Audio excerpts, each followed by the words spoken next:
على سيدنا إبراهيم وعلى آل وسيدنا إبراهيم إنك حميد مجيد. الحمد لمن قدر خيرا وخبالا، الحمد لمن قدر خيرا وخبالا، والشكر لمن صور حسنا وجمالا، والشكر لمن صور حسنا وجمالا. فرد صمد عن صفة الخلق بريء، فرد صمد عن صفة الخلق بريء، رب أزلي خلق الخلق كمالا، رب أزلي خلق الخلق كمالا. الأول والآخر والظاهر حقا، الأول والآخر والظاهر حقا، والباطل مولاي ولا قيل وقالا، والباطل مولاي ولا قيل وقالا. لا إله إلا الله، لا إله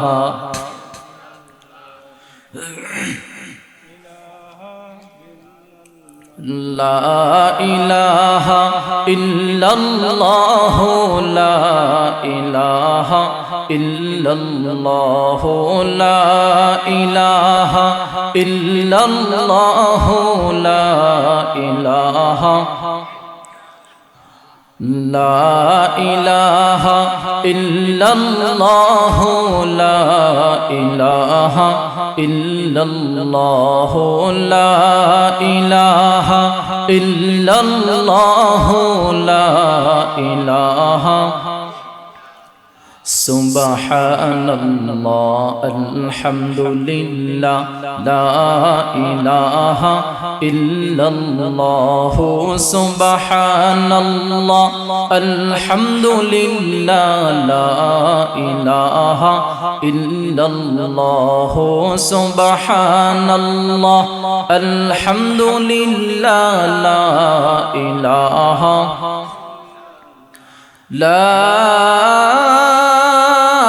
إله إلا الله محمد رسول الله صلى الله عليه وسلم. জামিয়া রহমানিয়া সাদিপুর জগন্নাথপুর সুনামগঞ্জের উদ্যোগে আয়োজিত আজকের চতুর্থ বার্ষিক তাফসীরুল কোরআন মাহফিলের বর্তমান চলমান অধিবেশনের মুহতারাম সম্মানিত সভাপতি দামাত বারাকাতুহুমুল আলিয়া, জাতির শ্রেষ্ঠ সন্তান, জাতির মাতার মুকুট হযরত উলামায়ে কেরাম, তুলাবায়ে আযম, মুরব্বিয়ানে কেরাম, সমবয়সী দিন প্রিয়, ইসলাম প্রিয়, দূর দূরান্ত থেকে আগত শ্রদ্ধাভাজন বড় ভাই, স্নেহের ছোট ভাই, পর্দার আড়ালে অবস্থানরত আমার শ্রদ্ধেয়া সম্মানিতা আবেদা জাহেদা মা ও বোন, সর্বপ্রথম সেই মহান প্রভুর আলিশান দরবারে শুকরিয়া আদায় করছি যে মহান আল্লাহ আমাদেরকে জীবের সর্বশ্রেষ্ঠ জীব মানুষ রূপে সৃষ্টি করেছেন। দ্বিতীয়ত আমাদেরকে শুধু মানুষই নয়, সবচাইতে দামি সম্পদ ঈমান নামক সম্পদ দিয়ে আমাদেরকে ধন্য করেছেন। তৃতীয়ত আজকের এই জান্নাতের টুকরা বাগানে আমাদেরকে আসার বসার, উলামায়ে কেরামের জবান থেকে কিছু কথা বলার এবং শোনার তৌফিক দান করেছেন। মুহাব্বতের সাথে মালিকের দরবারে শুকরিয়া আদায় করি, পড়ি আলহামদুলিল্লাহ। সবসময় আপনারা শুনেন, জানেন, আশা করি মানেন, তা হলো উলামায়ে কেরাম সবসময় আপনাদেরকে নসিহা করেন। আল্লাহ বলেন, লা ইন শাকারতুম লা আযীদান্নাকুম ওয়া লা ইন কাফারতুম ইন্না আযাবী লাশাদীদ। যেই বান্দা নিয়ামত পাইয়া শুকরিয়া আদায় করলো, আল্লাহ তাআলা তার নিয়ামত বহু গুণে বাড়ায় দেয়। আর যেই বান্দা নিয়ামত পাইয়া শুকরিয়া আদায় করলো না, আল্লাহ তার নিয়ামত ছিনায় নেয়। সুতরাং মাইকের আওয়াজ যতটুকু যাচ্ছে, আমার মনে হয় না এমন কেউ আছেন যে চান যে আল্লাহ তাআলা আমাদের কাছ থেকে নিয়ামত ছিনায় নিক। সুতরাং আমরা সবাই চাই আল্লাহ তাআলা যেন আমাদেরকে দিন দিন নিয়ামত বাড়ায় দেয়। তো রবের শুকরিয়া আদায় করতে পারবো তো ইনশাআল্লাহ? আরেকবার বলেন তো আলহামদুলিল্লাহ। মুহতারাম হাজিরিন, প্রত্যেকটা মজলিসের একটা পরিবেশ থাকে। কয়েকজন মানুষ একটু ছত্রভঙ্গ হয়ে বসেছেন, আমি আপনাদেরকে উদারত আহ্বান করব, মজমা ছোট হোক কিন্তু পরিবেশটা সুন্দর হোক। যারা একটু দূরে বসে আছেন মেহেরবানি করে যদি একটু সামনে চলে আসেন, পরিবেশটা সুন্দর হয়। মাশাআল্লাহ। যারা আশেপাশে দাঁড়িয়ে আছেন সময় নষ্ট না করে মেহেরবানি করে বসে পড়েন। মুহতারাম হাজিরিন, আমি আপনাদের সম্মুখে যতটুকুই কথা বলবো সম্পূর্ণটা আমার দিকে তাকিয়ে শুনতে হবে। আমি আপনাদের দিক, আপনারা আমার দিক, ডান বাম সামনে অন্য দিকে কোথাও তাকানো যাবে না। আমি আপনাদের দিক, আপনারা আমার দিক। পারবেন তো ইনশাআল্লাহ? নবীকে কে কে মহব্বত করেন? হাত তোলেন। সবাই মহব্বত করেন? শয়তানকে কারা কারা মহব্বত করেন? কেউ না? তাহলে এই যে এখনো পর্যন্ত ফাঁকা যে জায়গাগুলো আছে এগুলাকে আর রাখা যাবে না। একটু নাড়াচাড়া হয়ে বসতে হবে। সামনে আগান, সামনে আগান। মাশাআল্লাহ। আমার আলোচনার মাঝখানে আপনাদের সঙ্গে আমার কিছু কথার আদান প্রদান থাকতে হবে। সময়ে সুবহানাল্লাহ, সময় আলহামদুলিল্লাহ, সময় লা ইলাহা ইল্লাল্লাহ, সময় আল্লাহু আকবার। পারবেন তো ইনশাআল্লাহ?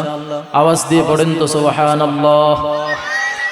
আরেকটু জোরে আলহামদুলিল্লাহ, লা ইলাহা ইল্লাল্লাহ, আল্লাহু আকবার। আরেকটু আওয়াজে আল্লাহু আকবার। সিলেট তো শাহজালালের দেশ, ঠিক না? সিলেট তো শাহজালালের দেশ, আমাদের আওয়াজটা তো শাহজালালের মতো হওয়া চাই। আল্লাহু আকবারের ধ্বনিটা আরেকটু উঁচু হওয়া চাই, কারণ মুমিনের আওয়াজ কোনোদিন ছোট হইতে পারে না। মুমিনের আওয়াজ সর্বদা কি হওয়া চাই? বড় হওয়া চাই। এত জোরে আল্লাহু আকবার বলতে হবে, মনে ভালোবাসা আর তামান্না নিয়ে বলতে হবে, অন্তত পক্ষে জগন্নাথপুর উপজেলার ভিতর যেন শয়তান দাঁড়াইতে না পারে। একটু আওয়াজ দিয়ে কোন তো আল্লাহু আকবার।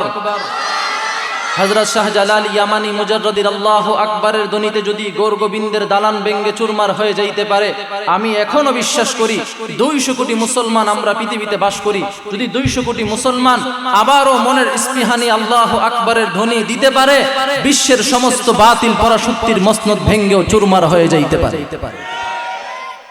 মুহতারাম হাজিরিন, আমি আপনাদের সম্মুখে একেবারেই নতুন। আগে কোনোদিন এই এলাকায় আমার আসা হয়নি। তো কথাবার্তা বলতে গেলে যদি কারো কাছে বেয়াদবি মনে হয়, শুরুতেই আপনাদের কাছে মাফ চেয়ে নিচ্ছি। আমি আপনাদের সম্মুখে নির্ধারিত বিষয়ের উপর সূরাতুল কাফিরুন থেকে তিলাওয়াত করেছি। বিশ্বনবী আকায়ে নামদার তাজদারে মদিনা, হাবিবে কিবরিয়া, আশরাফুল আম্বিয়া, সাইয়্যিদুল মুরসালিন, খাতামুন নবিয়্যিন, ইমামুল মুরসালিন ওয়া ইমামুন নবিয়্যিন, শফিউল মুজনিবিন, নবী মুহাম্মদ আরবি সকলে পড়ি সাল্লাল্লাহু আলাইহি ওয়াসাল্লামের লক্ষ কোটি হাদিসের ভান্ডার থেকে অতি প্রসিদ্ধ একখান হাদিস তেলাওয়াত করেছি। তেলাওয়াতকৃত আয়াত এবং হাদিসকে সামনে রেখে মুরব্বিদের কথাকে তাকরারের নিয়তে বসেছি। আল্লাহ তাআলা যেন ইখলাসের নিয়তে বলবার, আপনাদেরকে যেন আমলের নিয়তে শুনবার তৌফিক দান করেন। মুহাব্বতের সাথে পড়ি আমিন। মুহতারাম হাজিরিন, আমি আপনাদের সম্মুখে যে সূরা তেলাওয়াত করেছি, এই সূরা অত্যন্ত দামি একটা সূরা। আমাদের নবী আকা মুহাম্মদুর রাসূলুল্লাহ সাল্লাল্লাহু আলাইহি ওয়াসাল্লাম হাদিস শরীফের মধ্যে তিনি বলেন, এই সূরাটা কুরআন মাজিদের চতুর্থাংশ, অর্থাৎ কুরআন মাজিদ 4 ভাগের 1 ভাগ এই সূরাতুল কাফিরুন। একবার সূরা কাফিরুন তিলাওয়াত করলে কুরআন শরীফ 4 ভাগের 1 ভাগের সওয়াব আল্লাহ আমলনামায় লিখে দেন।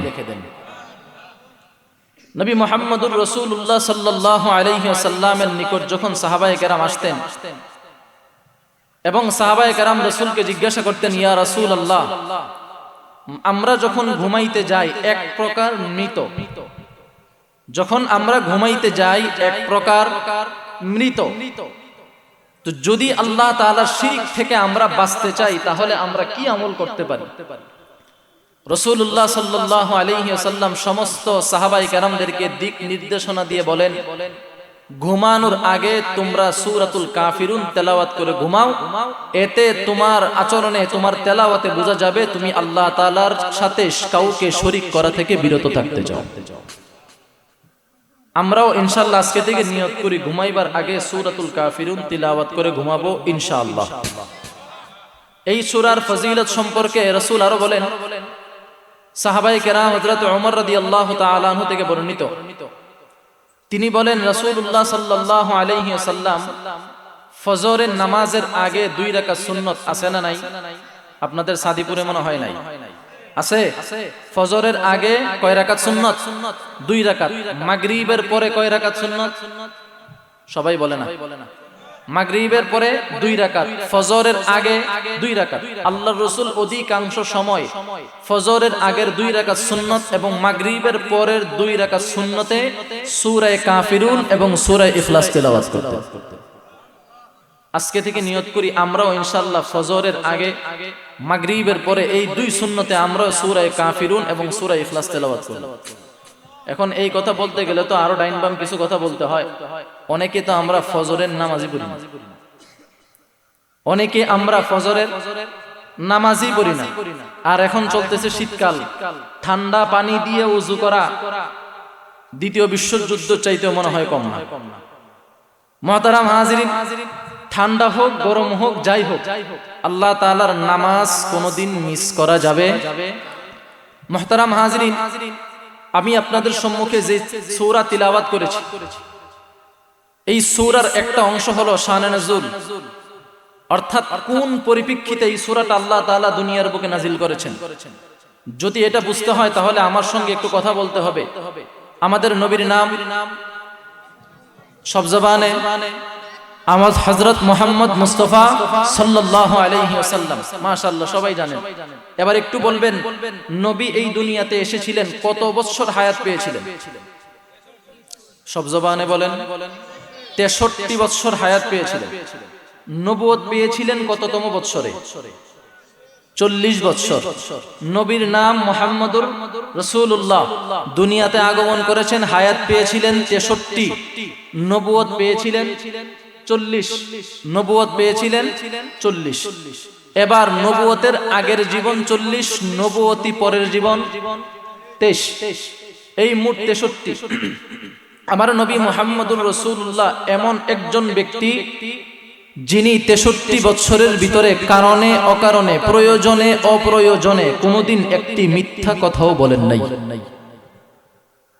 আমার নবী মুহাম্মদুর রাসূলুল্লাহ এমন একজন নবী যিনি ওনার 63 বছরের জীবনে কাফেরদের হাতে অত্যাচারিত হয়েছেন, মার খেয়েছেন, কিন্তু কোনোদিন কাউকে আঘাত করেন নাই। নবী মুহাম্মদুর রাসূলুল্লাহর পায়ে যদি পাড়া পড়তো, অন্যদিকে তাকিয়ে এমন এক মনুষ্য হইতো, মনে হইতো কিছু যেখানে হইছে এটা উনি কল্পনাই করেনি। আর অথচ আমাদের সমাজের মধ্যে আচরণ বিধির ক্ষেত্রে এমন দেখা যায়, পায়ে পাড়া পড়ে নাই, জুতার মধ্যে একটু জুতাটা লাগছে, কলার ধইরা বলে আমার জুতার মধ্যে, আমার শরীরের মধ্যে পাড়া দিলি কেন, আমার পায়ের মধ্যে পাড়া দিলি কেন? মুহতারাম হাজিরিন, তো জীবনের প্রত্যেকটা ক্ষেত্রে আমাদের নবীকে অনুসরণ করা চাই। তো নবী রাসূলুল্লাহ সাল্লাল্লাহু আলাইহি ওয়াসাল্লাম হায়াত পেয়েছেন 63, নবুয়ত পেয়েছেন 40।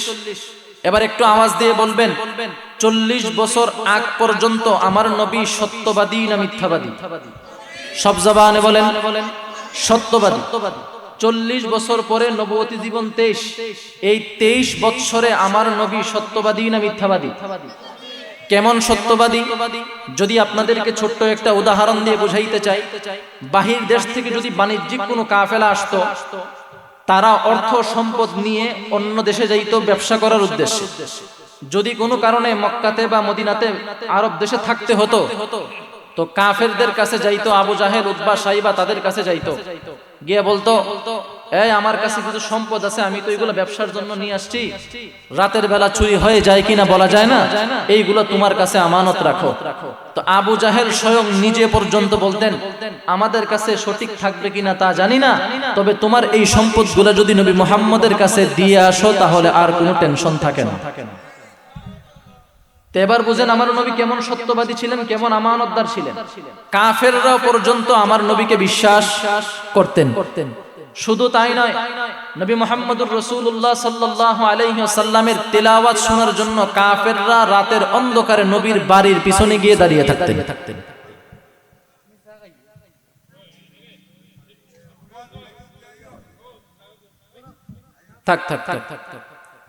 তো নবী মুহাম্মদুর রাসূলুল্লাহর তেলাওয়াত শোনার জন্য কাফেররা নবীর বাড়িতে রাতের অন্ধকারে গিয়ে পর্যন্ত দাঁড়িয়ে থাকতো তেলাওয়াত শোনার জন্য। তো এমন একজন নবী মুহাম্মদুর রাসূলুল্লাহ সাল্লাল্লাহু আলাইহি ওয়াসাল্লাম নবীগত দিক থেকে সবচাইতে দামি নবী। আমরা উম্মত হিসাবে, সেই নবীর উম্মত হিসাবে আমরা সবচাইতে দামি উম্মত। সব জবানে বলেন, আমরা সবচাইতে দামি উম্মত। মুহতারাম হাজিরিন, তো নবী মুহাম্মদুর রাসূলুল্লাহ সাল্লাল্লাহু আলাইহি ওয়াসাল্লামের কাছে একবার আরবের বড় বড় কাফেরদের একটা বাহিনী আসলো। নেতৃত্ব হিসেবে ছিলেন উমাইয়া ইবনে খালফ। এই উমাইয়া চারজন বড় বড় কাফেরের লিডারকে নিয়ে নবী মুহাম্মদুর রাসূলুল্লাহর কাছে আসলেন। আয়েশা বললেন, মুহাম্মদ সম্পর্কে আমরা চাচা ভাতিজা অথবা ভাই, যাই হোক আমরা সম্পর্কে আসি একটা কিছু। তুমি তোমার ধর্ম অবলম্বন করো, আমি আমার ধর্ম অবলম্বন করি। অর্থাৎ তুমি আল্লাহর ইবাদত করো, আমি মূর্তির পূজা করি। সুতরাং তোমার ধর্ম একটা, আমার ধর্ম, বলেন না, তোমার ধর্ম একটা, আমার ধর্ম আরেকটা। তো তুমিও তোমার ধর্মের দাওয়াত দাও, আমিও আমার ধর্মের দাওয়াত দেই। আমার ধর্মের লোক বাড়ার জন্য আমিও লোককে দাওয়াত দেই, তুমিও তোমার ধর্মের লোক বাড়ার জন্য তুমিও তোমার ধর্ম লোকদেরকে দাওয়াত দাও।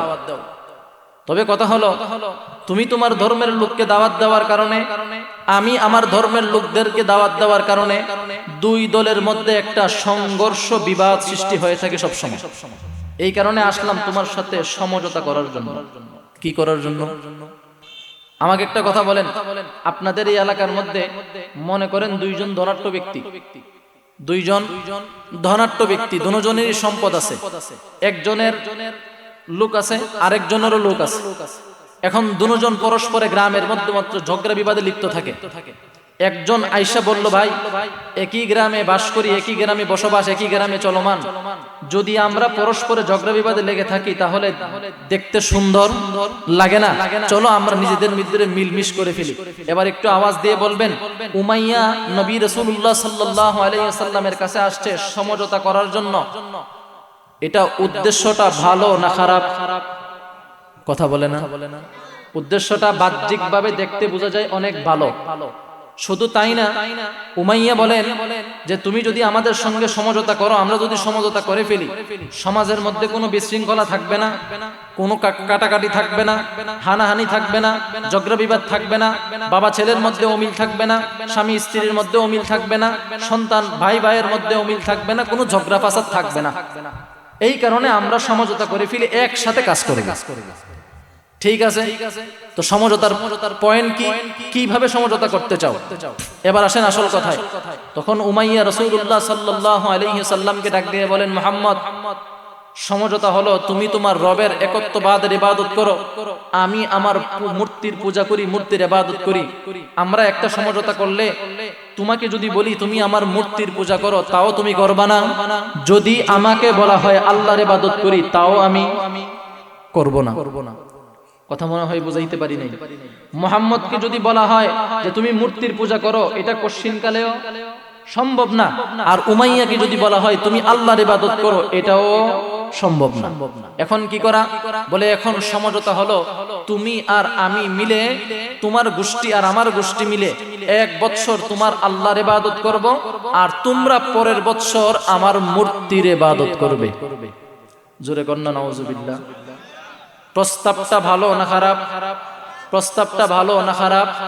আরে আমাদের ঈমান, আমাদের আকীদা তো এমন হয়তো আমাদের সমাজের মধ্যে অনেক মানুষ নামাজ পড়ে না, হয়তো আমাদের সমাজের মধ্যে অনেক ভাই দাড়ি রাখে না, কিন্তু এই সাদিপুরের ময়দানে যদি আগামীকাল কেউ দাঁড়ায়া বলে নবী মুহাম্মদুর রাসূলুল্লাহ সাল্লাল্লাহু আলাইহি সাল্লামের আদর্শকে উঁচু করার জন্য, নবী মুহাম্মদুর রাসূলুল্লাহর আদর্শকে সকলের সামনে ফুটে তোলানোর জন্য, আল্লাহ আল্লাহর রাসূলের ইজ্জত সম্মান রক্ষার জন্য যদি আগামীকাল সাদিপুর থেকে 10 জন মানুষকে বলা হয় তোমাদেরকে ফাঁসির কাস্টে ঝুলতে হবে, আমি তো মনে করি একজন না পুরো সাদিপুর দাঁড়িয়ে যাবে ইনশাআল্লাহ। মুহতারাম হাজিরিন, প্রস্তাব দেওয়া হলো যে তুমি তোমার দলবল নিয়ে আমার মূর্তির পূজা করবা 1 বছর, আমরা সকলেই মিলে তোমার আল্লাহর ইবাদত করব 1 বছর। মুহতারাম হাজিরিন, প্রথমে কথা ছিল বাহ্যিকভাবে সমাজ পরিচালনা করা, সমাজের মধ্যে যেন ঝগড়া বিবাদ না হয়। আর দ্বিতীয়ত এখন তার কথা হলো যে তুমি 1 বছর আমার মূর্তির ইবাদত করবা, আমরা সবাই মিলে 1 বছর তোমার রবের ইবাদত করব।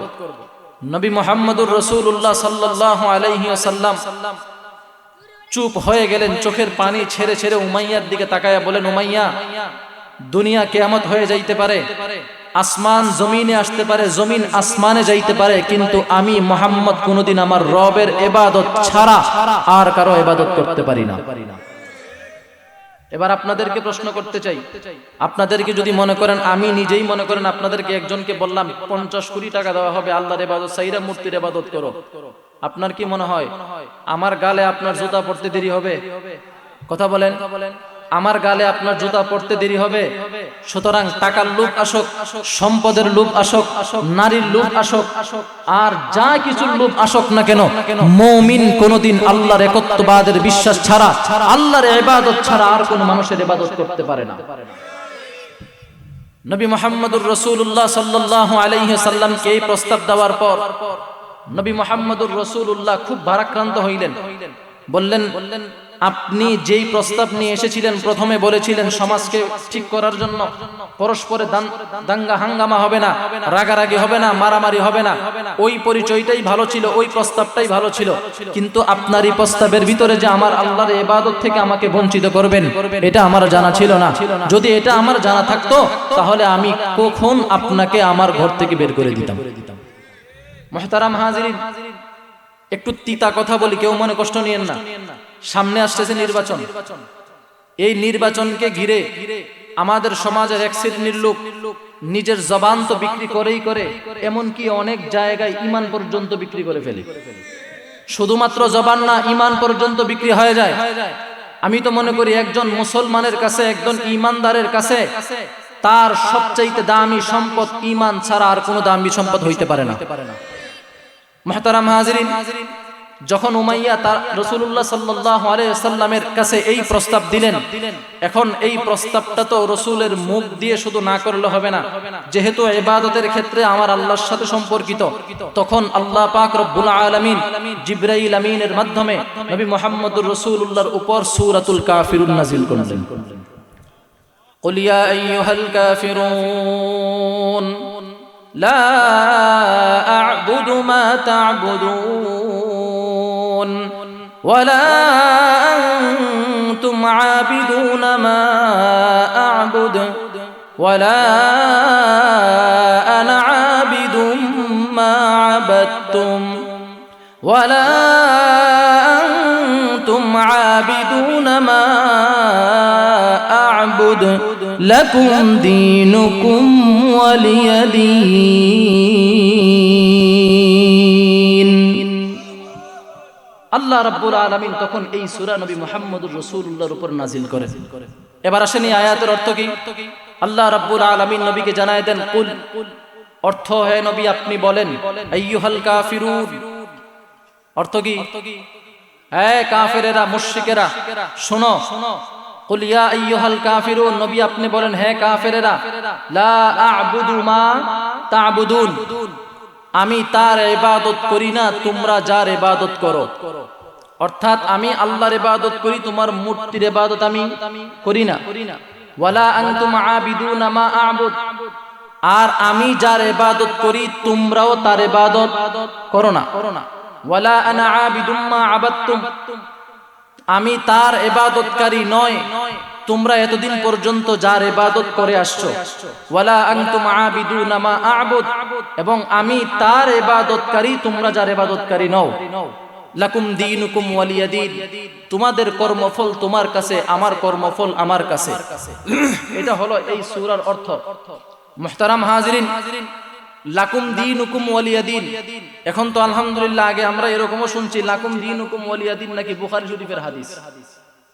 নাউযুবিল্লাহি মিন যালিক। লাকুম দীনুকুম ওয়ালিয়া দীন, এই আয়াতের ব্যাখ্যা করতে গিয়া মুফাসসিরিনে কেরাম বলেন, সমাজের মধ্যে একটা জিনিস প্রচলিত আছে, আপনাদেরকে আজকে জানিয়ে যাই, আর সামনে আসবো কিনা তাও জানি না। যদি আল্লাহ হায়াতে রাখেন, রিজিকে রাখেন, তাহলে আসা হবে। তবে একটি কথা বলে যাই, লাকুম দীনুকুম ওয়ালিয়া দীন, তোমার ধর্মের কর্মফল তোমার কাছে, আমার ধর্মের কর্মফল আমার কাছে। আমি যা করব তার ফসল আমি দুনিয়াতেও পাবো, আখিরাতেও পাবো। তুমি তোমার ধর্ম নিয়ে যা করবা, তুমিও দুনিয়াতে তা পাইবা, আখিরাতেও। এবার আসে লাকুম দীনুকুম ওয়ালিয়া দীন। অনেকেই বুঝাইতে চায়, এই লাকুম দীনুকুম ওয়ালিয়া দীন দিয়ে বুঝাইতে চায় যত ধর্ম আছে, ইসলাম ধর্ম সহ হিন্দু ধর্ম বলেন, বৌদ্ধ ধর্ম বলেন, যা আছে সব সত্য। অনেকেই এটা ব্যাখ্যা করতে চায়। এবার যদি আপনারা শিক্ষিত সমাজ হয়ে থাকেন, উত্তর দিবেন, ইসলাম ধর্ম ছাড়া আর কোন ধর্ম সত্য? আওয়াজ দিয়ে বলেন, ইসলাম ধর্ম ছাড়া আর কোন ধর্ম সত্য না। মুহতারাম হাজিরিন, তো রাসূলুল্লাহ সাল্লাল্লাহু আলাইহি ওয়াসাল্লাম উমাইয়ার এই প্রস্তাবে তিনি বলেছিলেন, দুনিয়া কিয়ামত হইতে পারে, আসমান জমিনে আসতে পারে, জমিন আসমানে যাইতে পারে, কিন্তু কোনদিন আমি আমার রবের ইবাদত ছাড়তে পারি? এবার বলেন তো, যদি আমাদের কেউ 50 কোটি টাকা হোক, এবার 1 মিলিয়ন হোক, 1 বিলিয়ন হোক, যত টাকাই অফার করুক, বড় বড় বাড়ি দিবে, গাড়ি দিবে, দালান কোঠা দিবে, সব কিছু আপনাকে দিয়ে দেওয়া হবে, এমন একজন ভাই কি আছেন যে আমি আমার ঈমান ছাড়তে রাজি? বলেন বলেন, আছেন কেউ? না। শুধু আমার কথা নয়, আরে মুমিন মুসলমান তো আমরা এমন এক জাতি, আমরা এমন এক জাতি, এমন এক জিনিস, মুমিন কোনোদিন কারো সামনে মাথা নত করতে পারে? কারণ আমরা মুমিন, দুনিয়াতে আসছি, আমাদের শেষ ঠিকানা কোথায়? জান্নাত। আমাদের শেষ ঠিকানা কোথায়? জান্নাত। মুমিন কোনোদিন জাহান্নামে যাইতে পারে না। তো সুতরাং মুমিন কোনোদিন জাহান্নামে যাইতে পারে না। মুমিন হলো জান্নাতি, তারা জান্নাতে যাবে। আর যারা জান্নাতি তারা কোনোদিন দুনিয়ার কোনো বাতিলের সামনে মাথা নত করতে পারে? মাথা নত করবে তো করবে কার কাছে? বলেন বলেন, মাথা নত করব তো করব কার কাছে? আল্লাহর কাছে। জান্নাত আমাদের, আল্লাহ আমাদের জন্য জান্নাত বানাইছেন, মুমিনের জন্য জান্নাত বানাইছেন, বেঈমানের জন্য আল্লাহ জাহান্নাম বানাইছেন। শুধু আমার কথা নয়, আল্লাহ পাক রব্বুল আলামিন কোরআনের মধ্যে বলেন, وَلَقَدْ ذَرَأْنَا لِجَهَنَّمَ كَثِيرًا مِنَ الْجِنِّ وَالْإِنسِ لَهُمْ قُلُوبٌ لَا يَفْقَهُونَ بِهَا وَلَهُمْ أَعْيُنٌ لَا يُبْصِرُونَ بِهَا وَلَهُمْ آذَانٌ لَا يَسْمَعُونَ بِهَا أُولَئِكَ كَالْأَنْعَامِ بَلْ هُمْ أَضَلُّ أُولَئِكَ هُمُ الْغَافِلُونَ।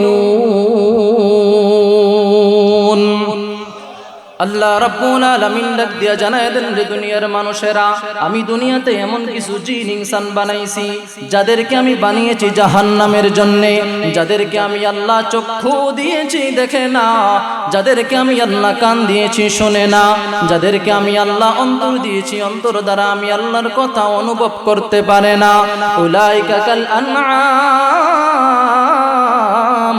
তারা হলো চতুষ্পদ জন্তুর ন্যায়, গরু ছাগল বাছুরের ন্যায়।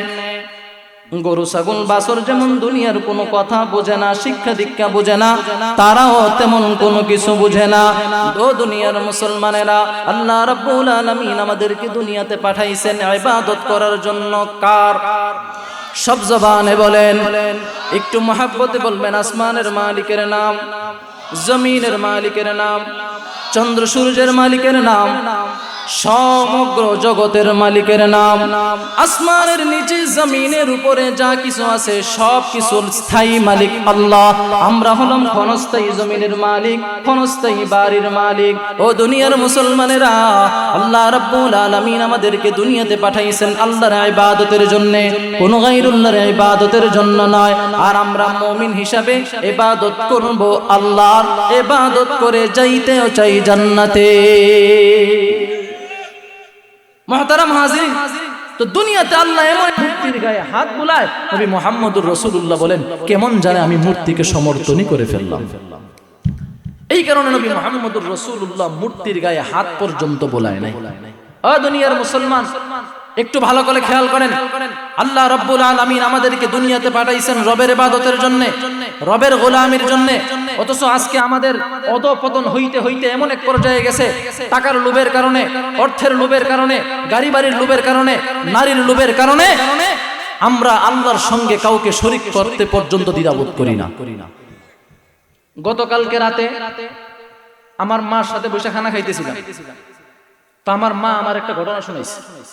ঘটনাটা হলো, তখন আমার খেয়াল নেই, হয়তো বলছে আমি হই নাই নাকি আমি ছোট, এরকম একটা বলছে। তো আমার বাবা তখন, সবাই তো চিনেন আমার বাবার, না পরিচয় করে দিতে হবে? তো আমার বাবা তিনি কর্মজীবনের শুরু, তখন আমাদের ব্রাহ্মণবাড়িয়ার কাছে ভৈরব একটা জায়গা আছে, ভৈরব থাকে।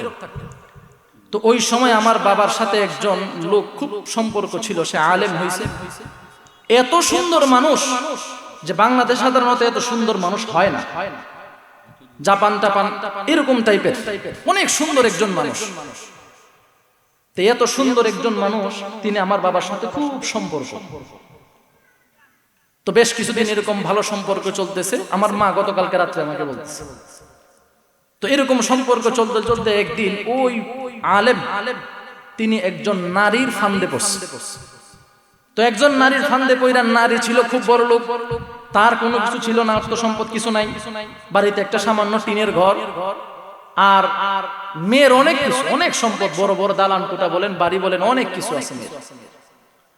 তো মেয়ে বলতেছে, দেখো আমার বাবা মা তো সাধারণ জেনারেল শিক্ষিত, এখন তুমি যদি আমাকে বিবাহ করতে চাও তাহলে তোমার যে সুন্নতি দাড়ি তুমি রাখছো, এই দাড়িকে কেটে ফেলতে হবে। সব জবানে কয় নাই, যারার মুখে দাড়ি নাই এরা কয় নাই। আরো জোরে কর নাউজুবিল্লাহ। তোমার মুখের সমস্ত দাড়ি ফেলে দিতে হবে, পাঞ্জাবি জুব্বা পরা যাবে না, তোমাকে জিন্সের প্যান্ট আর শার্ট পরতে হবে, তাহলে আমার মা বাবা তোমাকে বিয়ে দিবে।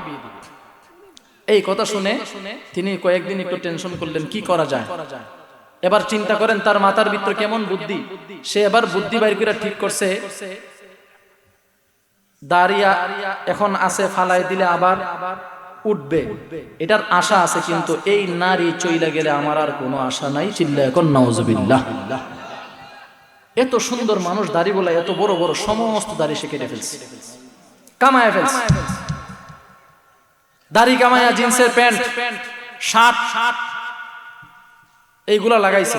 এখন যারা প্যান্ট শার্ট পরে আসছেন, আপনারা মনে করতেছেন আমি আপনাদেরকে খারাপ বলতেছি না, কোন পরিস্থিতিতে আসছে শুধু এটা বুঝাইতেছি। তো ওই ব্যক্তি দাড়ি শার্ট প্যান্ট সব পরছে। তখন আমাদের বাসা ছিল ঢাকায়, এখন তো ব্রাহ্মণবাড়িয়া, তখন ছিল ঢাকায়। তিনি ঢাকায় গেছেন, গিয়ে আমার বাবারে বলছে যে আপনার যে বাসাটা আছে, এই বাসার ভিতরে আমার মা বাবা এদের খালা ফুফু এদেরকে নিয়ে আসবো, আর আপনার বাসাটারে বলবো আমার বাসা, আপনার আমি বড় ভাই বানাবো, এটা দেখায় অন্তত পক্ষে আমার বিয়াটা শেষ। এবার আমার বাবারে বানাইছে বড় ভাই, হের বাপেরে আনছে, সবাই রে নিয়ে আইছে আমাদের বাসায়। আইনা যখন মেয়ের বাড়ির লোক আসছে, এবার পরিচয় করাই দিছে, এটা আমার বাড়ি, আমি বাসায় থাকি। শুধু থাকি না, এই পুরো বিল্ডিংই আমার, 7 তলা না 6 তলা বাড়ি, পুরোটা বিল্ডিংই হের। এইটা বইলা পরিচয় দিছে, বিয়ে করছে। আর কিছু কইতে পারতাম না, শুধু ইশারা দিয়ে বুঝাই দিই, বিয়ার পরে ওই জামাই আর শ্বশুর বাড়ির রান খাওয়ার সৌভাগ্য হইছে না। কি লিগা হইছে না বুঝলাম না, প্রতারণা করে বিবাহ করছে। তো এবার একটু কথাটা থেকে একটা জিনিস বুঝেন তো, একটা নারীর কারণে রাসূলের সুন্নত কুরবানি করে দিয়েছে। আপনারা শিক্ষিত সমাজ, একটা উদাহরণ দিয়ে বুঝাই। আমাদের স্কুল বলেন, কলেজ বলেন, মাদ্রাসা বলেন, প্রত্যেকটা বিভাগের প্রত্যেকটা জামাতের একটা করে মেইন সাবজেক্ট থাকে। মেইন সাবজেক্ট কি থাকে না? একটা মেইন বই, যেটা মেইন সাবজেক্ট থাকে। তো যখন কোন ছাত্র 7 বিষয়ে পরীক্ষা দেয়, মেইন সাবজেক্টে যদি ফেল করে, তাহলে শিক্ষক আর বোঝার বাকি থাকে না যে বাকি সাবজেক্টগুলো কি অবস্থা। তো নবী মুহাম্মদুর রাসূলুল্লাহ বলেন যে যখন হাসরের ময়দানে তোমাকে নামাজের হিসাব দেওয়া হবে, নামাজের হিসাব চাওয়া হবে, যখন আল্লাহ বলবেন তোমার নামাজের হিসাব দাও, নাই, নামাজ নাই, ইবাদত নাই, আল্লাহ তখন দূর করে তাড়াইয়া দিবেন আর বলবেন যার মেইন সাবজেক্ট হলো নামাজ, ইবাদতের সাবজেক্টের মধ্যে মেইন সাবজেক্ট নামাজ, যার নামাজ নাই তার বাকি আমলের কি অবস্থা, এটা আমার ধারণা। এবার আল্লাহ যখন দূর করে তাড়াইয়া দিবেন, সুপারিশের জায়গা একটা, তিনি কে? নবী মুহাম্মদুর রাসূলুল্লাহ। এবার নবী মুহাম্মদের কাছে দৌড়ায় যাবে, গিয়া বলবেন ইয়া রাসূলুল্লাহ, আল্লাহ তো আমার এই কয়ে তাড়াইয়া দিছে। কেন তাড়াইয়া দিছে? বলছে আমার নামাজের হিসাব চাইছে, আমি নামাজের হিসাব দিতে পারি নাই। আল্লাহ রাসূল তখন ওই উম্মতের থুতার দিকে তাকাইবে, তাকায় যখন দেখবে তার থুতায় দাড়ি নাই, বলবে আমার কাছেও তোমার কোনো সুপারিশ নাই। মুহতারাম হাজিরিন, দাড়ি বিধান দুইটা মনে রাখবেন। 1 নাম্বার, নবী রাখছেন এই কারণে সুন্নত, নবী রাখতে বলেছেন বলে ওয়াজিব। কথা বুঝাইতে পারলাম? নবী রাখছেন এই কারণে দাড়ি রাখা সুন্নত, বলেন সব জবানে বলেন। নবী রাখছেন এই কারণে সুন্নত, আর নবী রাখতে বলেছেন এই কারণে ওয়াজিব। মুহতারাম হাজিরিন, এবার চিন্তা করেন, ঈদ আসছে, ঈদের দিন সামনে আসতেছে, রমজানের পরে তো ঈদ আসবে। ঈদ কাদের জন্য? যারা রমজানের রোজা 30টা রোজা, 30টা সেহরি, 30টা তারাবি নিয়মিত পালন করছে, তাদের জন্য ঈদ। তাদের জন্য হলো এই খুশির দিন। আর ওই খুশির দিন উদযাপন করার জন্য আমাদের সমাজের মুসলমান কিছু আছে, দাড়ির এই দিক দিয়ে এমন শেপ করে দেখলে বোঝা খুব কঠিন মুসলমান না খ্রিস্টান। এই কি বলেন, নাই আমাদের সমাজে নাই? অভাব নাই, শুধু অভাব নাই। মনে রাখবেন, যারা রাসূলের দাড়ির উপরে খুর লাগাইতেছেন, আপনাদেরকে বলে যাই, হাসরের ময়দানে রাসূলের সুপারিশ থেকে আপনারা বঞ্চিত হবেন। মুহতারাম হাজিরিন, তো বলতেছিলাম, উমাইয়া যখন বলল যে তুমি আমার মূর্তির ইবাদত করতে হবে না, শুধুমাত্র একটু হাত বুলায়া দাও, তখন নবী মুহাম্মদুর রাসূলুল্লাহ বলছিলেন, যদি আমি হাত বুলায়া দেই, সমর্থন করছি না, কিন্তু হাত বুলায়া দেওয়ার দ্বারা জানে কেন মনে হয় যে আমি এই মূর্তিকে সমর্থন করে দিলাম। এই কারণে আমার রাসূল মুহাম্মদুর রাসূলুল্লাহ মূর্তির উপরে হাত পর্যন্ত মুছায় নাই, মাসা পর্যন্ত করে নাই। আর আজকে আমরা সামান্য টাকার কারণে, অর্থের কারণে, নারী, গাড়ি, বাড়ির কারণে ঈমান কত জায়গায় যে বিক্রি হইতেছে বলার কোনো ভাষা নেই। একটি কথা বলি, এটা শুধু আপনি না, আমাদের ব্রাহ্মণবাড়িয়াতেও আছে। সেটা হলো কি, মার্কা মনে করেন দুইটা, আন্তর্জাতিক মার্কা বললাম না, কলা আর লিচু, দুইটা মার্কা। কলার থেকে পাইছে 500, লিচুর থেকে পাইছে 1000। মারছে কলা, লিচু মিয়া ধরছে কি, ও মার্কা দিছু নি, কয়েকবারে পাক্কা লিচুটার ভিতরে মেরে থইছে। লা হাওলা ওয়ালা কুওয়াতা ইল্লা বিল্লাহিল আলিয়্যিল আযীম। আমাদের ঈমানের কারণে, আমাদের ঈমান কম হওয়ার কারণে, আমাদের গায়রত না থাকার কারণে আজকে বাংলাদেশের মধ্যে 200 কোটি মুসলমান জায়গায় জায়গায় জায়গায় জায়গায় নির্যাতিত। আজকে 200 কোটি মুসলমান জায়গায় জায়গায় নিপীড়িত শুধুমাত্র ঈমানের দুর্বলতা থাকার কারণে। আপনি আপনার ঈমান সবল করেন, আপনি আপনার ঈমানকে পরিপূর্ণ করেন, ইনশাআল্লাহ কিয়ামতের আগে হলেও এই সারা বিশ্ব শাসন করবে মুসলমান ইনশাআল্লাহ। মুহতারাম হাজিরিন, তো বলতেছিলাম, আমি যে আয়াতটি সূরা তেলাওয়াত করেছি, আয়াতে আল্লাহ বুঝাইতে চান এই যুগের কাফেরদের জন্য, আগের যুগের কাফেরদের জন্য আল্লাহ বুঝাইতে চান যে আমি একক, আমি ছাড়া আর কোনো মাবুদ নাই, এই জন্য আমি আল্লাহর সাথে কাউকে শরীক করা যাবে। ধরেন, বলেন সব জবানে বলেন, শরীক করা যাবে না।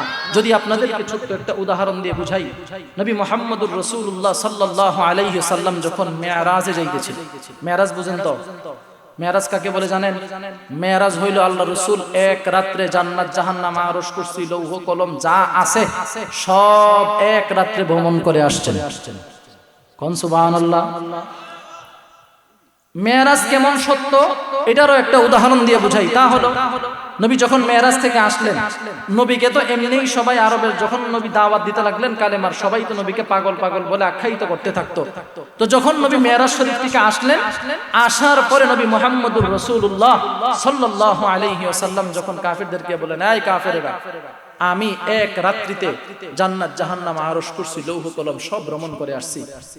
এ ভাই মুখ এনে আনলে আর আওয়াজ পাবেন না, একটু আওয়াজটা বাড়ান না। মুখটা এখানে আসলে আমি তো মাইকের এখানে কথা বলতে একটু কষ্ট, একটু এই দিকটা তো কথা বলতে হয়, একটু মেহেরবানি করে বাড়ান, কষ্ট করে একটু বাড়ান।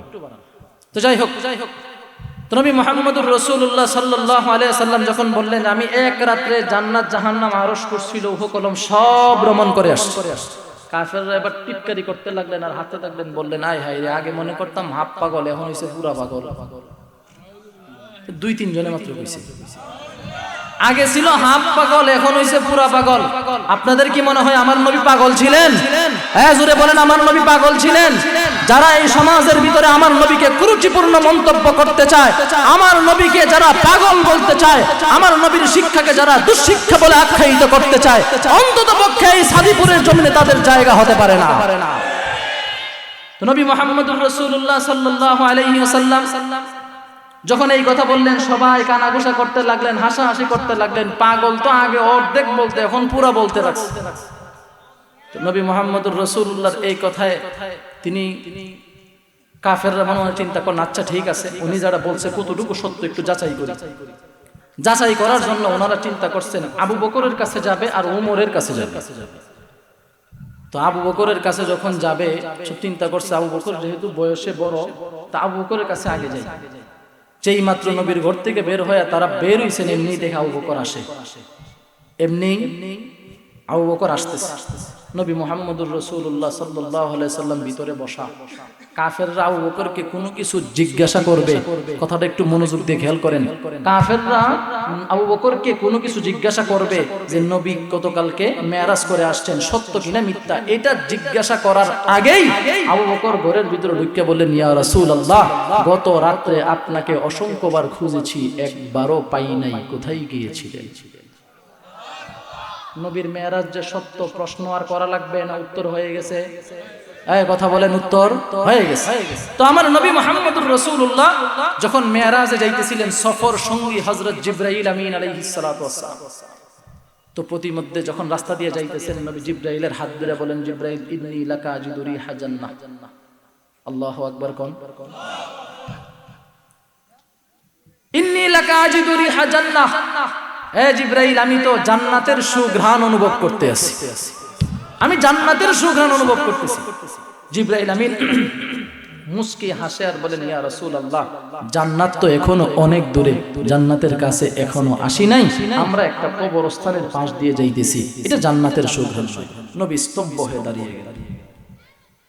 নবী বললেন, জিবরাইল, এটা জান্নাতের সুঘ্রাণ নয়? বলে না। তো জান্নাতের সুঘ্রাণ যদি না হয়, এত সুন্দর ঘ্রাণ কোথা থেকে আসতেছে? নবী মুহাম্মদুর রাসূলুল্লাহর প্রশ্নে জিবরাইল জবাব দেন, ইয়া রাসূলুল্লাহ, এখানে একটা কবর আছে, একজন মহিলা ঘুমানো আছে, যেই মহিলাটা ফেরাউনের বাড়িতে কাজ করত, ওই মহিলার কবর থেকে এই জান্নাতের সুঘ্রাণ বের হইতেছে। নবী মুহাম্মদুর রাসূলুল্লাহ সাল্লাল্লাহু আলাইহি ওয়া আলিহি ওয়াসাল্লাম জিবরাইলকে ডাক দিয়ে বলেন, জিবরাইল, কি ঘটনা যদি আমাকে একটু খুলে বলতা, আমার উম্মতকে বুঝাইতে সহজ হইতো।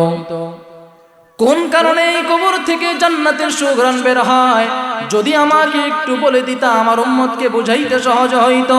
জিবরাইল ডাক দিয়ে বলেন, ইয়া রাসূলুল্লাহ, এক রাত্রে পুরো জাহান ভ্রমণ করতে হবে, জান্নাত জাহান্নাম আরশ কুরসি লৌহ কলম সব ভ্রমণ করতে হবে, এই জায়গায় দেরি করা চলবে না, চলুন আমরা সামনের দিকে যাই। এমন সময় আল্লাহর পক্ষ থেকে সংবাদ হয়, জিবরাইলকে ডাক দিয়ে বলেন, জিবরাইল, আমি আল্লাহ একজন আছি, এক রাত্রের ভিতরে জান্নাত জাহান্নাম আরশ কুরসি লৌহ কলম কিভাবে ভ্রমণ করাবো, আমি আল্লাহর চাইতে আর ভালো কেউ জানে। সব জবানে বলেন, আল্লাহর চাইতে ভালো কেউ জানে। জিবরাইল আমিন ডাক দিয়ে বললেন, ইয়া রাসূলুল্লাহ, আল্লাহর পক্ষ থেকে অনুমতি হয়ে গিয়েছে, আমি আর কোনোদিন দেরি করতে চাই না, একটু সময়ও দেরি করতে চাই না, আপনি যেইভাবে বলবেন আমি ওইভাবে করতে রাজি। আল্লাহ ডাক দিয়ে বলেন, জিবরাইল, আজকে আমার মুহাম্মদ মেজবান হিসাবে নয়, আমার মুহাম্মদ আজকে মেহমান হিসাবে আসতেছে, যেইভাবে আপ্যায়ন চায় সেইভাবে আপ্যায়ন করো, যেইভাবে আপ্যায়ন চাই সেইভাবে আপ্যায়ন করো। জিবরাইল আমিন বলতে লাগলেন, ইয়া রাসূলুল্লাহ, ফেরাউনের বাড়িতে একজন মহিলা কাজ করতেন, মা শ্বেতা। ফেরাউনের বাড়িতে একজন মহিলা কাজ করতেন, তিনি ছিলেন মুসলিম। আল্লাহু আকবার কোন। তিনি ছিলেন মুসলিম, একজন আবেদা জাহেদা নারী। একদিন তিনি মাথার চুল আশ্রাইতেছিলেন চিরুনি দিয়া, হঠাৎ করে হাত থেকে চিরুনিটা জমিনে পড়ে যায়। পিছনে ফেরাউনের একজন পালক মেয়ে দাঁড়ানো ছিল। পালক মেয়ে যখন পিছনে দাঁড়ানো, হাত থেকে চিরুনি পড়ার সাথে সাথে বিসমিল্লাহ বলে চিরুনিটা উঠাইলেন। ফেরাউনের পালক মেয়ে দৌড়াইয়া হাত তুললেন, মা শ্বেতা, কার নাম নিলা? বিসমিল্লাহ। কার নাম? বলেন বলেন, কার নাম? বিসমিল্লাহ। কার নাম নিলা তুমি? ফেরাউনের পালক মেয়ে প্রশ্নে মা শ্বেতা ডাক দিয়ে বলেন, ও বোন, একটু ভালো করে খেয়াল করে শোনো, আমি যেই রবের নাম নিছি তিনি আসমানের আল্লাহ, আমি যেই রবের নাম নিছি তিনি জমিনের আল্লাহ, আমি যেই রবের নাম নিছি রব্বি রব্বাক ওয়া রাব্বা আবাকা ওয়া রাব্বাল আলামিন, তিনি আমার রব, তোমার রব, তোমার বাবার রব, সমস্ত জগতের রব, আমি সেই রবের নাম নিছি, চিল্লায় কওতার নাম। আমি আল্লাহর নাম নিয়েছি, আমি আমার রবের নাম নিয়েছি। ফেরাউনের পালক মেয়ে দৌড়াইয়া বাবার কাছে গিয়া বললেন, বাবা, আমাকে মা শ্বেতা একজন রবের সংবাদ দিয়েছে, যিনি তোমার রব, আমার রব, সমগ্র জগতের রব। ফেরাউন ডাক দিয়ে বলেন, কে দিয়েছে? বলে মা শ্বেতা। ফেরাউন ডাক দিয়ে বলেন, ডাকাতি তো ডাকাতি, আবার আমার বাড়িতে, দৌড়াইয়া নিয়ে আসো তাকে। ফেরাউনের নির্দেশে মা শ্বেতারে দৌড়াইয়া ফেরাউনের সামনে হাজির করা হয়। ডাক দিয়ে বলেন, মা শ্বেতা, কোন রবের সুসংবাদ দিলা তুমি আমার মেয়েকে? কোন রবের সংবাদ দিলা তুমি আমার মেয়েকে? মা শ্বেতা ডাক দিয়া বললেন, ফেরাউন, আমি ওই রবের নাম নিয়েছি, ওই রবের সংবাদ দিয়েছি, যিনি আমার রব, তোমার রব, তোমার বাবার রব, সমগ্র জগতের রব। আমি ওই আল্লাহর নাম নিয়েছি, আমি কোনো গায়রুল্লাহর ইবাদত করি না, আমি একমাত্র আল্লাহর ইবাদত করি। ও সাদিপুরের মুসলমান, আমরাও কার ইবাদত করি? সব জবানে বলেন, কার ইবাদত করি? একমাত্র আল্লাহর ইবাদত করি, কোনো গায়রুল্লাহর ইবাদত আমরা করি না। মা শ্বেতা বলেন, আমি একমাত্র আল্লাহর ইবাদত করি, রব হিসাবে আমি তাকেই মানি, তোমাকে মানি না। ফেরাউন ডাক দিয়ে বলেন, পরিণতি কিন্তু অনেক ভয়াবহ হবে, পরিণতি অনেক খারাপ হবে, এখনো সময় আছে, তুমি আমাকে মেনে নাও। বলে, আসমান জমিন হতে পারে, জমিন আসমান হতে পারে, আমার পায়ের নিচে সূর্য চলে আসতে পারে, কোনদিন আমি আমার আল্লাহর রব স্বীকার ছাড়া অন্য কাউকে রব স্বীকার করব না। বলে, পরিণতি কিন্তু অনেক ভয়াবহ হবে। বলে, হোক, যা মনে চায় তা হোক, কিচ্ছু যায় আসে না। বলে, ঠিক আছে। বলে, শাস্তি তাহলে শুনে নাও। বলে, কি শাস্তি? বলে, শাস্তি হলো তেল গরম করা হবে, আর ফেরাউনের মা, ওই কাজের মহিলা মা শ্বেতার কোলে দুইজন সন্তান ছিল, বলে, দুজন সন্তানকে তোমাকে সহ এই গরম তেলের মধ্যে চুবিয়ে পুড়িয়ে মারা হবে। বললে, কিচ্ছু যায় আসে, কিচ্ছু যায় আসে না, তোমার যা খুশি তুমি তা করো। এবার জল্লাদকে অনুমতি দেওয়া হলো, যাও তেল গরম করো। বড় পাত্রের মধ্যে তেল গরম করতেছে। অনেকে বলেন 6 মাস, অনেকে বলেন 3 মাস, অনেকে বলেন 1 বছরের ছোট্ট শিশু, তাকে ফেরাউন কোলে নিয়ে বলেন, দিলাম ঢেলে, এখনো সময় আছে, আমাকে মানো। বলে, কখনোই সম্ভব না। এবার তেলের মধ্যে ঢেলে দেওয়া হয়েছে। গোশতগুলো আলাদা, হাড্ডিগুলো আলাদা, সব আলাদা হয়ে গেছে। রূহটা উপরে উঠতেছে আর বলতেছে, উম্মি উম্মি লা তাখাফি। আল্লাহ, রূহটা উপরে উঠতেছে আর বলতেছে, উম্মি উম্মি লা তাখাফি, মা তুই ভয় পাইস না, এই ফেরাউন তোকেও হত্যা করবে, আমার ভাইকেও হত্যা করবে, ভয় পাইস না, কিছুক্ষণ পরে তোর আর আমার দেখা জান্নাতে হবে। এবার প্রথম সন্তান শেষ, দ্বিতীয় সন্তানটাকেও গরম তেলের মধ্যে ঢেলে দেওয়া হয়েছে, তারও হাড্ডি আলাদা, গোশত আলাদা, রূহটা উপরে উঠতেছে আর বলতেছে উম্মি উম্মি লা তাখাফি, মা তুই ভয় পাইস না, এই জল্লাদ তোকেও হত্যা করবে, আমাদেরকে হত্যা করে ফেলেছে, মা তুই তোর ঈমান থেকে লড়িস না, কিছুক্ষণ পরেই তোর সঙ্গে আমার জান্নাতে মোলাকাত হবে। যখন দুই সন্তানকে তেলের মধ্যে ঢেলে দেওয়া হয়েছে, এবার মা সেটা উপরের দিকে তাকায় তাকায় কান্দে, মা সেটা উপরের দিকে তাকায় তাকায় চোখের পানিগুলো ছাড়ে আর কান্দে। ফেরাউন ভাবছে নমনীয়তা চলে এসেছে। ফেরাউন মনে মনে চিন্তা করলো এই মুহূর্তে মনে হয় আমাকে মেনে নেবে। ডাক দিয়া বলেন, মা সেটা তুমি কি আমাকে রব হিসাবে মেনে নিয়েছো? বলেন না। তাহলে উপরের দিকে তাকায়া তাকায়া কি বলতে আসো? মা সেটা ডাক দিয়ে বলেন, ফেরাউন আমি আমার রবের দিকে তাকায়া তাকায়া বলতেছি আল্লাহ, এমন ফেরাউন হাজারটা অসন্তুষ্ট হয়ে যাক, তুমি আল্লাহ আমার উপরে অসন্তুষ্ট হয়ো না। ফেরাউনের নির্যাতনের কারণে মাকেও পর্যন্ত গরম তেলে ঢেলে দেওয়া হয়।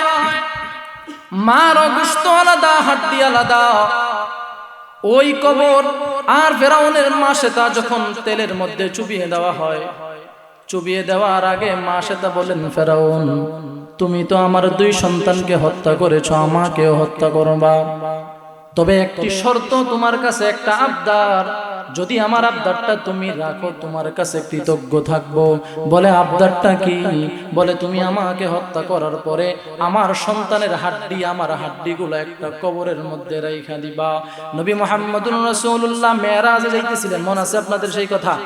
যখন হাড্ডিগুলা বলছে কবরের মধ্যে রাইখা দিবা, মাটির নিচে দাফন কইরা দিবা, বলে ঠিক আছে তোমার শর্ত পূরণ করা হবে।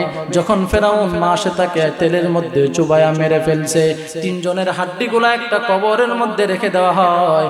এবার নবী মুহাম্মদুর রাসূলুল্লাহকে জিবরাইল বললেন, ইয়া রাসূলুল্লাহ ওই কবর থেকে আপনার নাকে সুঘ্রাণ আসতেছে। তেলের মধ্যে পুইরা গেছে, তারপরে ভিতর থেকে ঈমানটাকে নাড়ায় নাই। নিজের আপন সন্তান, সাধারণত বাবার চাইতে সন্তানের মায়া হয়, বলে না? বাবার চাইতে সন্তানের প্রতি মায়া মারই বেশি, বুঝেন নাই? আরে বাবার সন্তানের প্রতি যতটুকু আবেগ থাকে, ভালোবাসা থাকে আর মায়া থাকে, তার চাইতে বেশি মায়ের থাকে। কারণ 10 মাস 10 দিন যে সে কষ্ট করেছে, পেটের মধ্যে নিয়েছে, এই কারণে বাবার তুলনায় মার একটু কষ্ট বেশি হয়, মার একটু আদরও থাকে বেশি। মুহতারাম হাজিরিন, তো চিন্তা করে দেখেন, গরম তেলের ভিতরে নিজের চোখের সামনে সন্তানকে পুড়ে যেতে দেখেছে, দুই সন্তানকে ফেরাউন হত্যা করেছে, তাকেও ফেলে দিবে, জানে নিজেও গরম তেলের মধ্যে পুড়ে মরতে হবে, তারপরেও 1 মিনিটের জন্য ঈমানটাকে বিকৃত করে নাই, ঈমানটাকে ভিতর থেকে সরায় নাই। মুহতারাম হাজিরিন, আর আজকালকে আমাদের সমাজের ভিতরে এমন দেখা যায়, ছোট্ট খাট্ট একটা বিষয় নিয়ে আমরা নিজের ঈমানটাকে কত জায়গায় বিক্রি করে ফেলছি, অসংখ্য জায়গায় নিজের ঈমানকে বিক্রি করে ফেলি। টুটাফাটা বিষয় নিয়ে, যেই বিষয়গুলোতে সামান্য একটু কথাবার্তা হইলে সলভ হয়ে যায় না, ওই জায়গাতে পর্যন্ত নিজের ঈমানকে বিক্রি করি। কেমন ভাবে আমি আপনাদেরকে বুঝাই। আমাদের সমাজের মানুষ মিথ্যা কথা বলে কি বলে না? কেমন পরিমাণ বলে, এটার সূত্র একটা উদাহরণ, একদম কাঁচা একটা উদাহরণ দেই। আজকে কি বার? আজকে শনিবার। গত মঙ্গলবারে আমি বাসা থেকে শহরের দিকে যাইতেছি, আমার বাসা শহর থেকে একটু বাহিরে, বাসা থেকে শহরে যাইতেছি অটো দিয়ে। আপনাদের এখানে অটো আছে? অটো দিয়ে বাসা থেকে শহরে যাইতেছি। তো এই অটোওয়ালা একটা রিজার্ভ টিপ রাখছে, একটা রিজার্ভ টিপ রাখছে, এক জায়গা থেকে আরেক জায়গা দিয়ে আসবে। তো আমাদের বাসা থেকে যখন ব্রাহ্মণবাড়িয়া শহরে যাইতে হয়, যাওয়ার মাঝখানে একটা জায়গা, এই জায়গাটার নাম হলো মেড্ডা বাজার। কি বাজার? মেড্ডা বাজার। তো এই মেড্ডা বাজার হইতেছে অনেক বড় একটা বাজার। তো আমরা মেড্ডা বাজারের থেকে আরো প্রায় 1-1.5 কিলো দূরে আছি, 1-1.5 কিলো দূরে আছে। অটোওয়ালার কাছে ফোন আসছে, ভাই তুমি কই? তোমার না রিজার্ভ টিপ আছে, তোমার জন্য দাঁড়ায় রইছি। বই আমি মেড্ডা বাজার পার হয়ে গেছি। ওরে নাউজুবিল্লাহ, মেড্ডা বাজার পার হয়ে গেছে, আমি এর সাথে বসা। আমি কইলাম কিও ভাই, তুমি মেড্ডা বাজার কোন সময়লা? পরে কো ভাই মাঝে মাঝে এরকম কিছু কথা কোন লাগে। মানে আমি কইলাম তোমার মতন মানুষের কারণে আল্লাহ তাআলা এই দুনিয়াতে রহমত দেয় না। কথা কয় না। তোমার মতন মানুষের কারণে আল্লাহ রহমত দেওয়া বন্ধ রাখছে।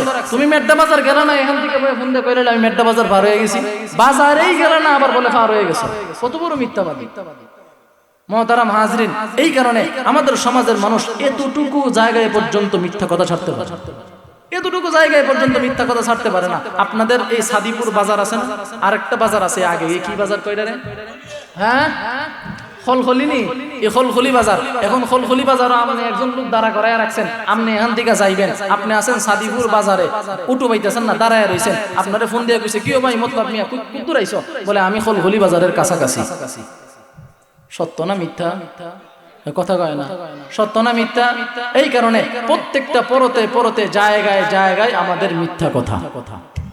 মুহতারাম হাজিরিন, এই কারণে অতীতেও আমরা দেখেছি যারা আমাদের শাসন করেছে তারাও পর্যন্ত পরতে পরতে জায়গায় জায়গায় মিথ্যার আশ্রয় নিয়েছে। এই কারণে নবী মুহাম্মদুর রাসূলুল্লাহর শিক্ষা, কোনদিন কোন অবস্থাতেই বিপদ আসুক যাই আসুক আমরা কোনদিন মিথ্যার আশ্রয় নেব, সব জবানে বলেন মিথ্যার আশ্রয় নেব না। মুহতারাম হাজিরিন, তো আমি যে সূরা পড়ছিলাম, আল্লাহ বলেছিলেন কুল ইয়া আইয়ুহাল কাফিরুন, হে কাফেরেরা, লা আ'বুদু মা তা'বুদুন, আমি তার ইবাদত করি না, তোমরা যার ইবাদত করো। অর্থাৎ তোমরা মূর্তির পূজা করো, তোমরা মূর্তির ইবাদত করো, আর আমি কোনোদিন মূর্তির পূজা করি না। আমি ইবাদত করি কার? আল্লাহর। সব জবানে বলেন ইবাদত করি কার? এই আসমান আল্লাহর, এই জমিন আল্লাহর, সব সৃষ্টি জীব আল্লাহর। এই কারণে ইবাদত চলবে আল্লাহ। মুহতারাম হাজিরিন, ইবাদত চলবে আল্লাহর। আমি যদি আপনাদেরকে একটু উদাহরণ দিয়ে বুঝাইতে চাই ইবাদত কেমন হওয়া চাই। আমাদের সমাজের ভিতরে বিলাসিতা আছে না নাই? বিলাসিতা বুঝেন তো? এক কানি খেত হইছে অথবা 1 বিঘা জায়গার মালিক হইছে, মনে মনে চিন্তায় থাকে আরেক বিঘা জমি কিনা যায় কিনা। একটা গাড়ির মালিক হইছে, তো এবার মনে মনে প্রিপারেশন থাকে আর একটা গাড়ির মালিক হওয়া যায় কিনা। একটা বড় 10 তলা বিল্ডিং এর মালিক হইছে, প্রিপারেশন থাকে আর একটা বিল্ডিং বানানো যায় কিনা।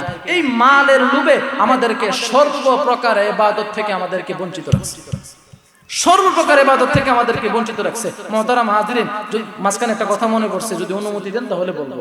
এক লোক এশারের নামাজ পড়তে মসজিদে ঢুকছে, জীবনে কোনোদিন 5 ওয়াক্ত নামাজ পড়ে দেখছে না, মাত্র এশারের নামাজ পড়ে, শুধুমাত্র এশারের নামাজ পড়ে, আর কোনো নামাজ সে পড়ে না। এখন ইমাম সাহেবের একদিন কি করছে, ইমাম সাহেব এশারের ফরজ কয় রাকাত?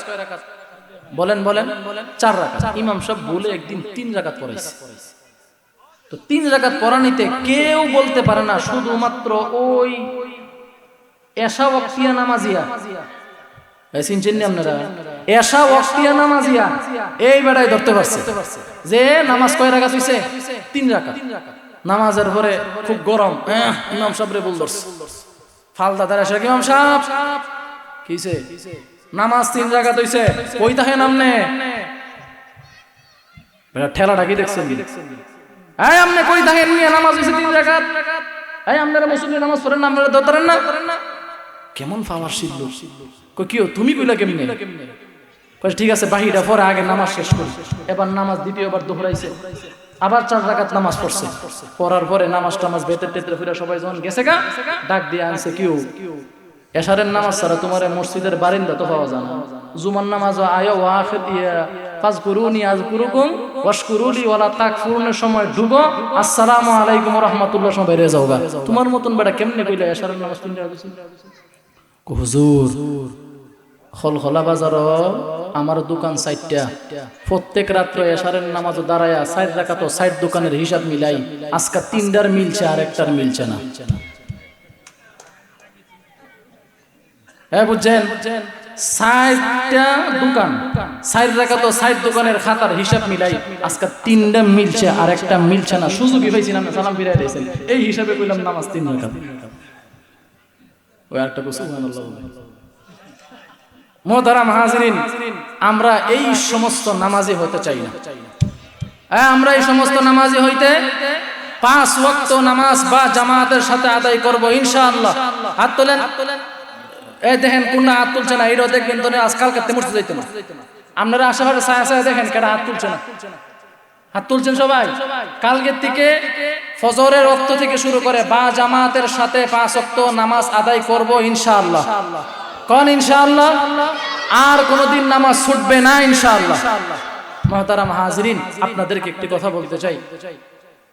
আজকে আল্লাহ তাআলা আমাদেরকে 5 ওয়াক্ত নামাজ দিয়েছেন, আমরা পড়তে পারি না। ব্যস্ততা, ফজরের সময় ঘুম, জোহরের সময় নিজের দোকানদারের ব্যবসা বাণিজ্যে, আসরের সময় দোকান লাগায় শরীর খেলাধুলাই শেষ, মাগরিবের সময় খেললে আইসা গোসল টোসল কইরা ক্লান্ত, এশারের সময় আবার আলসামি ঢিলামিয়ে শেষ। আমাদের নামাজ মোটামুটি। চিন্তা করেন তো, কবরের জগতে গেলে কি করবেন? একটু অনুভব করেন। বাংলাদেশের একজন প্রথিতযশা একজন আলেম, নাম বলা নিষেধ আছে, আমি ওনার খানকাতে একদিন গিয়েছিলাম। বিশ্বাস করবেন, অনেক বড় মাপের একজন পীর, অনেক বড় মাপের একজন আল্লাহর ওলি। আমি ওনার খানকাতে একদিন গেছি, রাতের বেলা উনি হঠাৎ করে বলতেছেন, এই সব লাইট অফ করো, একটু খেয়াল করেন, সব লাইট অফ করো, সব লাইট অফ করে। সামনেও মাটি, সামনেও মাটি, পিছনেও মাটি, মাথার মধ্যে গুনাহের বোঝা, দুই পাশের কবরের মাটি তোমাকে চাপ দিল, কি করবা? কোনো কিছু করার নাই, কোনো কিছু বলার নাই। ও দুনিয়ার মুসলমান, আজকে এই দুনিয়াতে আসছি, আগামীকাল থাকতে পারবো কিনা তার কোনো গ্যারান্টি। আর একটু জোরে কন, আমরা দুনিয়াতে আসছি, আবার চলে যাব। মাঝখানে অল্প কয়েকদিন আল্লাহ হায়াত দিয়েছেন, এই হায়াতের সময়টা আমরা রবের ইবাদতে কাটাবো বলি ইনশাআল্লাহ।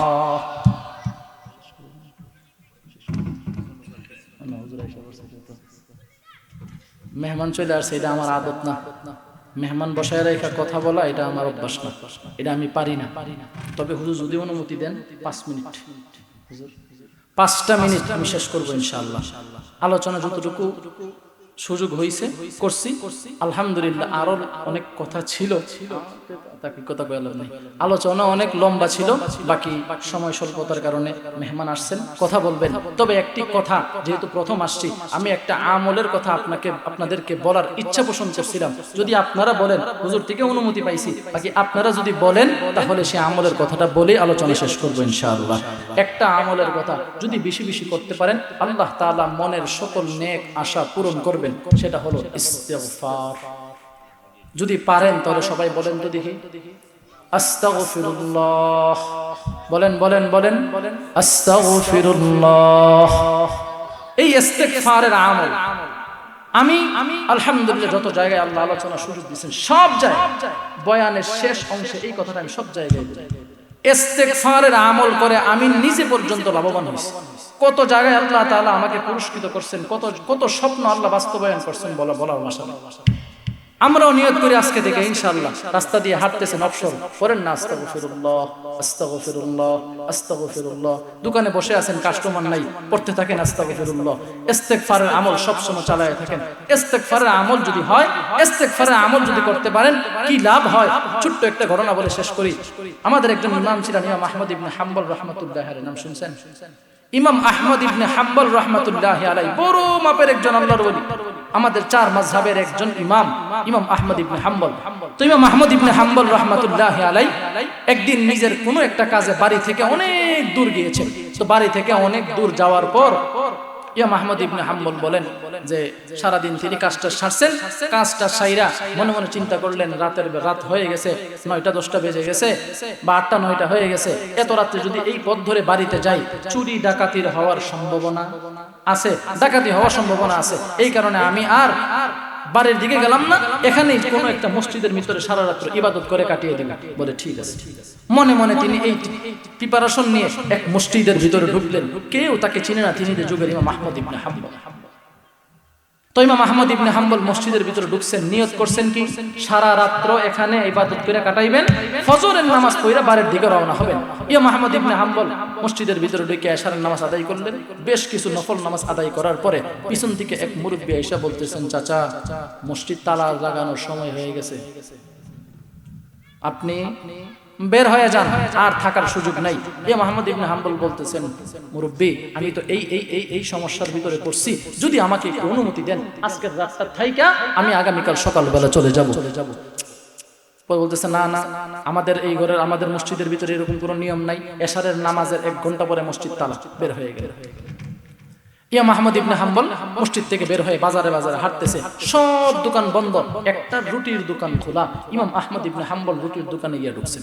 রুটির দোকানে গিয়ে দুইটা দেখেন একটা যুবক বসে বসে রুটির খামিরা, বুঝেন খামিরা, রুটির খামিরা বানাইতেছে, রুটি বানাইতেছে। যুবককে গিয়ে বললেন, যুবক শীতকালীন তখন, যুবককে গিয়ে বললেন, যুবক আমি এরকম এরকম বিপদে পড়ছি, যদি আমাকে তোমার চুলার পাশে একটু সারা রাত্র বসার ব্যবস্থা করে দিতাম তাহলে আমি অত্যন্ত খুশি হইতাম, আমাকে একটু চুলার পাশে বসার ব্যবস্থা করে দাও, ফজরের সময় আমি চলে যাব।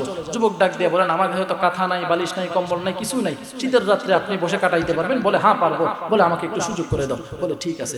যুবক যখন তাকে অনুমতি দিলেন, ইমাম আহমদ ইবনে হাম্বল চুলার কাছে বসে রয়েছেন, বসে বসে গরম তাপ করতেছেন। কিছুক্ষণ পরপর তিনি লক্ষ্য করেন যুবকের জবান ঠুটকারি লড়তেছে।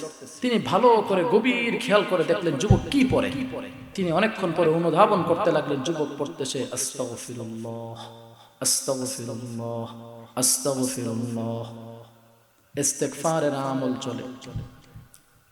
মুরব্বি ডাক দিয়ে বলেন, ইমাম আহমদ ইবনে হাম্বল ডাক দিয়ে বলেন, আমি যখন দেখি যুবক খামিরা বানায় তখনও ইস্তেগফারের আমল, যখন রুটি তা দিতেছে তখনও ইস্তেগফারের আমল। যেই মাত্র ফজরের ওয়াক্ত হয়ে গেছে, আমি যুবককে ডাক দিয়ে বললাম, যুবক সারা রাত্র তোমার এখানে ছিলাম, কোনো কষ্ট হয়েছে? বলে না। তবে তোমার কাছে আমার একটা প্রশ্ন ছিল, যদি আমার প্রশ্নের জবাবটা তুমি দিতা তাহলে আমি অনেক খুশি হয়ে যাইতাম। যুবক ডাক দিয়ে বলেন, মুরব্বি বলেন আপনার কি প্রশ্ন? যুবক ডাক দিয়ে বললেন, বলেন আপনার কি প্রশ্ন? মুরব্বি ডাক দিয়ে বললেন, যুবক সারা রাত্র তোমার কাছে আমি বসে রইলাম, তোমার জবানটা শুধু আস্তাগফিরুল্লাহ আস্তাগফিরুল্লাহ পড়ে পড়ে লড়তে আছে। তুমি এই আস্তাগফিরুল্লাহ পড়ে কি পাইলা, কি ফজিলত পাইলা এই আস্তাগফিরুল্লাহ পড়ে? যুবক ডাক দিয়ে বলেন, মুরব্বি আল্লাহ রাব্বুল আলামিন এই আস্তাগফিরুল্লাহ পড়ার বরকতে আমার যত নেক বাসনা ছিল সমস্ত নেক বাসনা আল্লাহ পূরণ করে দিয়েছেন। যত মনের যত নেক বাসনা ছিল আল্লাহ সমস্ত নেক বাসনা পূরণ করছেন। শুধুমাত্র একটা নেক বাসনা ছাড়া আল্লাহ আমার সমস্ত নেক বাসনা পূরণ করে দিয়েছেন। ইমাম আহমদ ইবনে হাম্বল রাহমাতুল্লাহি আলাইহি ডাক দিয়ে বললেন, যুবক তোমার ওই আশাটা কি আমাকে একটু জানতে পারি? বলে হ্যাঁ অবশ্যই জানতে পারেন। আমার আশাটা হলো আমি আল্লাহর দরবারে এখনো ইস্তেগফার করি আর দোয়া করি, আল্লাহ এই যুগের সবচেয়ে বড় ইমাম ইমাম আহমদ ইবনে হাম্বলকে আমার দুই চোখে না দেখায়া তুমি আমার মৃত্যু দিও না। মুরব্বি চোখের পানি ছেড়ে বলেন, যুবক আল্লাহ তোমার ইস্তিগফারের আমল এমন ভাবে কবুল কইরা নিছেন, আল্লাহ তোমার ইস্তিগফারের আমল এমন ভাবে কবুল কইরা নিছেন, তোমারে আল্লাহ যুগের ইমাম আহমদ ইবনে হাম্বলের কাছে পাঠায় নাই, আমি ইমাম আহমদ ইবনে হাম্বলকে আল্লাহ তোমার সামনে দাঁড় করাইয়া দিছে। এখন নিয়ত করেন ইস্তেগফারের আমল করতে পারবেন তো ইনশাআল্লাহ। আল্লাহ তাআলা আমাদের সকলকে আজকের আলোচনা বোঝার এবং আমল করার তৌফিক দান করুক। সব কিছুকে আল্লাহ তাআলার চাইতে শরীক করা থেকে আমাদেরকে বিরত থাকার তৌফিক দান করুক। আমরা ইনশাআল্লাহ আল্লাহ তাআলার সাথে কোনো জিনিস শরীক করব না তো ইনশাআল্লাহ। ইস্তেগফারের আমল বলছি, বেশি বেশি ইস্তেগফারের আমল করব তো ইনশাআল্লাহ। আল্লাহ তাআলা আমাদের সকলকে কবুল করেন, এই মাহফিলকে কবুল করেন। পরিশেষে ইন্তেজামিয়া কমিটিকে আন্তরিক মোবারকবাদ ও অভিনন্দন জানিয়ে আজকের এই মহতি জলসাকে কল্যাণ ও অগ্রগতি কামনা করে পাশাপাশি আপনাদের কাছে দোয়ার দরখাস্ত রেখে আমি আমার সংক্ষিপ্ত আলোচনা এখানেই শেষ করলাম। নাসরুম মিনাল্লাহি ওয়া ফাতহুন করিব ওয়া মা আলাইনা ইল্লাল বালাগ ওয়া আখিরু দাওয়ানা আনিল হামদুলিল্লাহি রাব্বিল আলামিন। ওয়াসসালামু আলাইকুম ওয়া রাহমাতুল্লাহি ওয়া বারাকাতুহু। আলহামদুলিল্লাহ।